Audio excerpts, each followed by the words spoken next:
Congratulations. You are the manager of a manufacturing company that is doing very, very well. Your product is up, it's selling exceptionally, you're breaking sales records, the money is pouring in.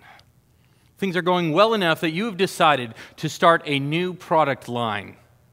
So you've secured your space, you've secured your funding, your machines are here and installed and ready to go, and now it's time to get that most important of resources, people. So like any good hiring manager, you post your job online, probably on multiple websites. And here's the result: a large pool of job applicants. Now, some of these are going to be casual applicants, just people who throw their resume at any old job that's within 5 miles of their home. They're not very serious about the job. They probably didn't even read the job description. These are not the people you're looking for. And some of these are going to be very real players, folks with the skills, the capacity to make a difference in your manufacturing company. The question becomes, how do we separate the wheat from the chaff? How do we find those who are severely qualified, incredibly qualified, who will make the difference, versus those who wouldn't? And so you sit down with your team and you establish a list of criteria for the job candidates that you would like to review. This is the traditional way of going about things, because you do not have the job-ready score.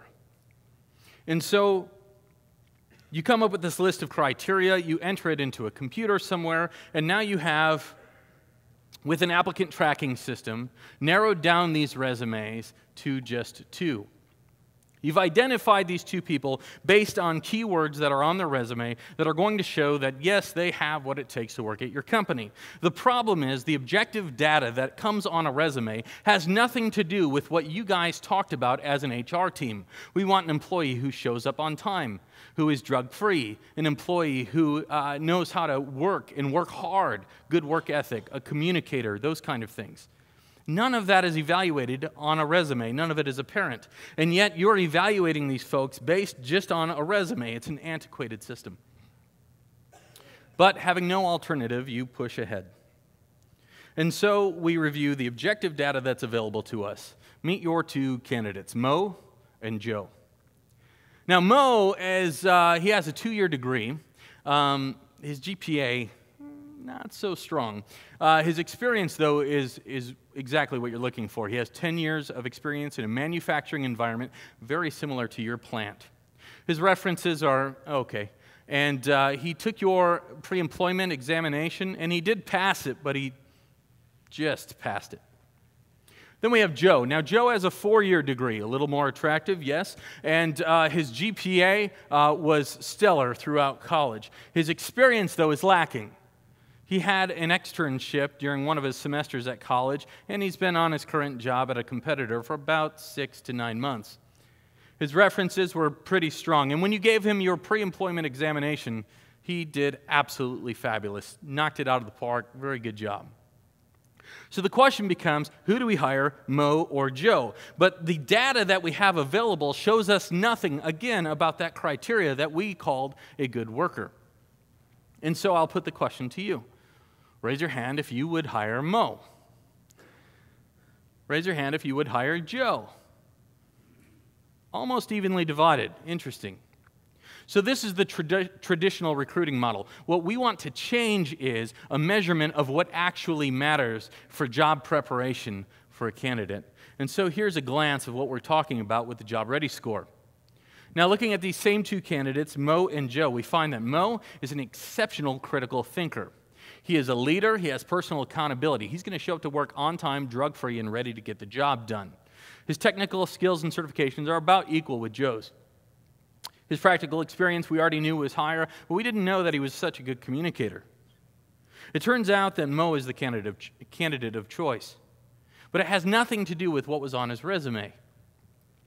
These are 6 categories out of 14 that we have identified as being attractive to employers as indicators or predictors of a person's preparedness for work. And so we want to measure folks by these 14 categories. And so if you're an employer here, you're saying, great, that sounds wonderful. You may know that turnover costs United States businesses billions and billions of dollars. We are not doing this well. So if you can do it, Mike, that's fantastic. I will buy that test. But here's the difference. The Job Ready score is not a test. My idea is a measurement tool similar to a credit score, a system that evaluates people based on years of experiencing different activities, different experiences, different accomplishments, as a predictor, using deep dive data, a predictor of a person's job preparedness. These 14 categories were identified through a body of existing research, as well as input from industry leaders, employers, human resource professionals, and educators. Now, looking at these 14 categories, I asked the question, how can a person experience or gain mastery in each of these 14 over a lifetime? And that question is what led us to the heart of the Job Ready score, which is an algorithm. So by asking what activities, experiences, accomplishments will move a person closer to mastery of each of these 14, we came up with a list. And the list is hundreds and hundreds and hundreds of activities long. Now we take that list and we weigh each activity one against another using input from these human resource professionals, these industry leaders, these employers and educators. And by weighing those, we have a dynamic algorithm that is updated over time. But the list of activities is something that we'll then publish on the internet and make it absolutely transparent. So imagine this. You're a high school student. You sit down with your advisor and you look at the Job Ready score list of activities, accomplishments, and experiences, and you map out your own education to maximize your score and to prepare you best to enter the work environment. You become the master of your own destiny because you are planning out your own education. That continues on into college as well.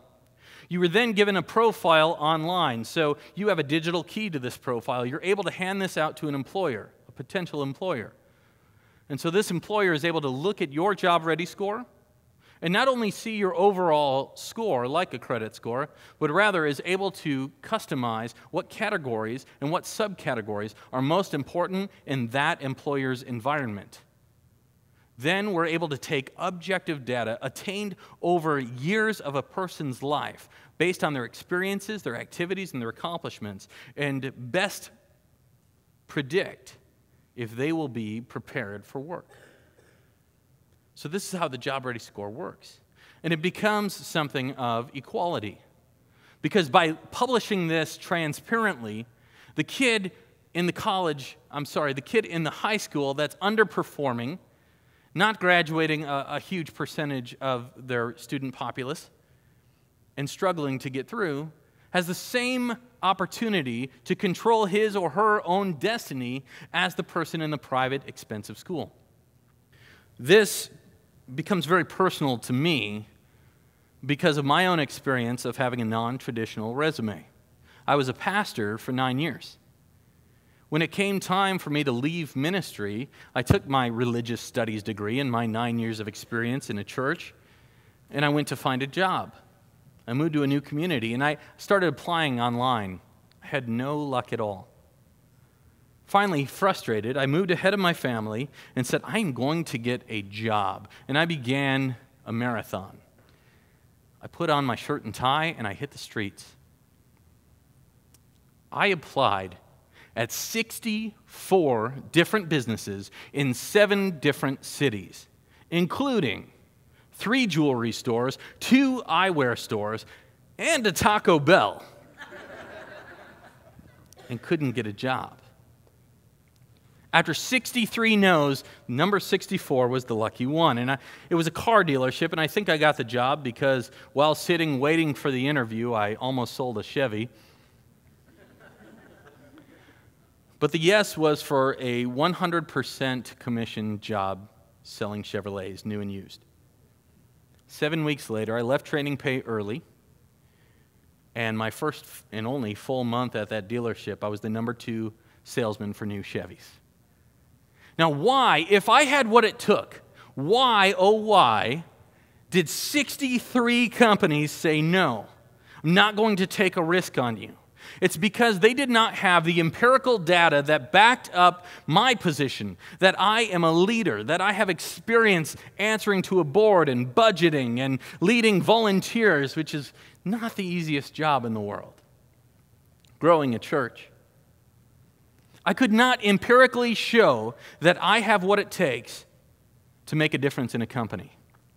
Until I succeeded in sales, which led to a new opportunity, to a new opportunity, to a new opportunity where I am now. I wish I would have had this. And so I decided to build it. We looked at that original list of job applicants. You had identified 2 through your computer system that would fit the bill. Using the Job Ready score, we actually find that there are 6 additional candidates who are ready to start a job right now, and another 8 that with a little bit of training could be there someday soon. Let me introduce you to 2 of them. Here's Mary and Jerry. Now, Mary went to college, 4-year degree. Her senior year of college, she was married and decided to start a family.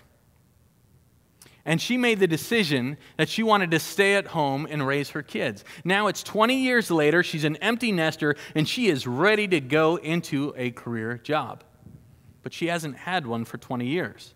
So your recruiters threw out her resume.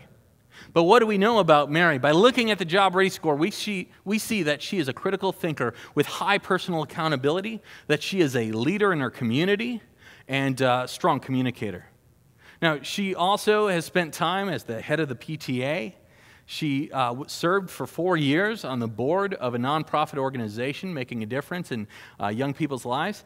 And she managed a fundraising event annually for 3 years, a major endeavor. But none of that mattered on the resume because it didn't match the criteria that you had in your computer, and so you never saw her resume. Jerry is another story that hits close to my heart. Now, Jerry went to a high school with a 62% pass rate or graduation rate of its student populace. Urban high school. He didn't have a lot of money. His family grew up without. And college was not an option financially for him. So upon graduation from high school, he went and worked in retail for 7 years while taking care of his brother and sister, his little brother and sister. Jerry has picked up skills that will be very, very valuable to your company, but because of his non-traditional resume, you will never consider him. The difference that this makes, not only for employers, but for breaking the cycle of poverty by bringing equality in opportunity to people everywhere from all walks of life, is powerful. People have been asking, employers have been asking for years, where has the talent gone? Maybe it's right here. Thank you.